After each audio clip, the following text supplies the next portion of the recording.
Dans les profondeurs les plus noires de l'océan, là où aucune lumière ne descend, vivent des créatures dont la reproduction dépasse tout ce qu'on peut imaginer.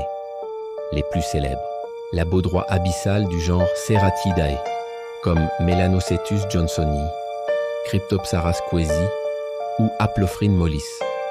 Chez ces espèces, la femelle ressemble à un monstre armé d'une lampe bioluminescente, alors que le mâle, lui, fait à peine la taille d'un doigt. Mais ce que l'on ne voit pas, c'est que leur rencontre déclenche un processus biologique unique au monde. Le mâle ne se contente pas de mordre la femelle.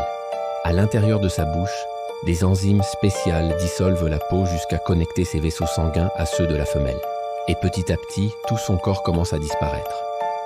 Ce qu'on ne distingue pas de l'extérieur, c'est que ses organes internes se résorbent, un à un. Son cœur se miniaturise. Son foie s'efface. Son système digestif se détruit complètement, car il n'aura plus jamais besoin de manger. Finalement, son corps entier devient une simple poche glandulaire intégrée au corps de la femelle.